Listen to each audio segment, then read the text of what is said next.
Charme et grâce, peuple de Dieu. Seigneur, je te rends grâce et je te bénis. Père, je te dis merci pour cet instant. Merci, Père, merci, Seigneur, pour le souffle de vie que tu me donnes.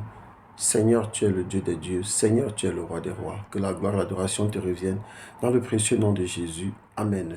Bien-aimé, aujourd'hui, le Seigneur m'envoie te dire que tes problèmes ne t'éloignent pas de Dieu. Que tes problèmes ne t'éloignent pas de Dieu. Pourquoi est-ce que le Seigneur m'envoie te dire cela? Parce que le Seigneur veut que tu sois sauvé. Le Seigneur veut que tu sois sauvé. Pourquoi? Parce que le plus important pour toi, c'est la vie éternelle.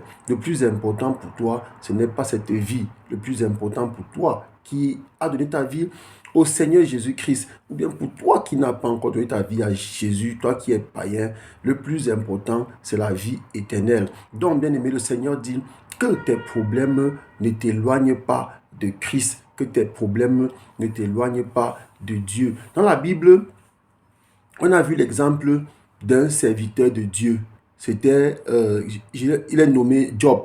Job a eu des problèmes de tout genre. Je ne vais pas énumérer les problèmes de Job, mais ce que j'ai envie de dire ici, c'est que Job a eu des problèmes qu'aucun homme n'aimerait avoir. Mais quelle est l'attitude que Job a adoptée? Job a adopté une attitude de remords comme n'importe qui pouvait dire, ouais, pourquoi est-ce que malgré le fait que je sais Dieu, j'ai les problèmes?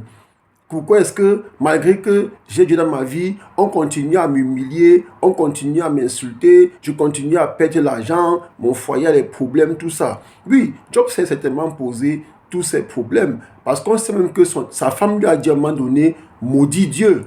Mais est-ce qu'il l'a fait? Il ne l'a pas fait parce que maudit Dieu l'aurait éloigné certainement de Dieu. Parce qu'en maudissant Dieu, il aurait laissé place au diable. Mais il ne l'a pas fait. Malgré que Job ne comprenait pas ce qui se passait dans sa vie, qu'est-ce qui va se passer? On va lire au Job chapitre 1 verset 7. Job va prendre conscience à ce niveau et il va dire à ses amis qui étaient là à côté de lui, qui essayaient de justifier les problèmes de Job, il va leur dire, le sort de l'homme sur la terre est celui d'un soldat et ses jours sont ceux d'un mercenaire. Donc ce qui nous intéresse ici, c'est que Job reconnaît que le sort de l'homme sur la terre est celui d'un soldat. Donc quand tu donnes ta vie à Jésus, mon frère, les esprits de ta famille vont se lever contre toi. Les sorciers vont se lever contre toi. Les mercenaires spirituels, les démons, les autorités,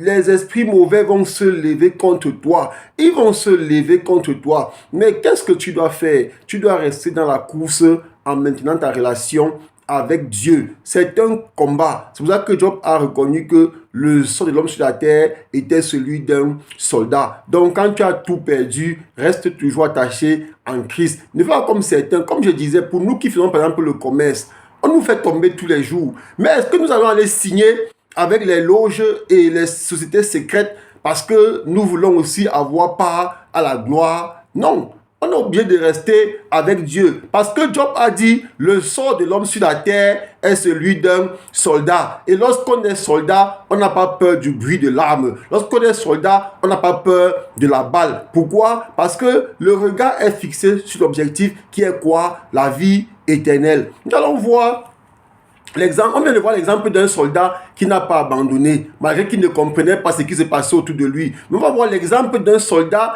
qui comprenait ce qui se passait autour de lui, qui savait ce qui se passait autour de lui, mais qui malheureusement va abandonner par amour pour le siècle présent. Dans le livre de 2 Timothée, chapitre 4, c'est le verset 2 Timothée, chapitre 4, à partir du verset 9, Paul dit, efforce-toi, ça dit à Timothée, efforce-toi de venir me rejoindre bientôt.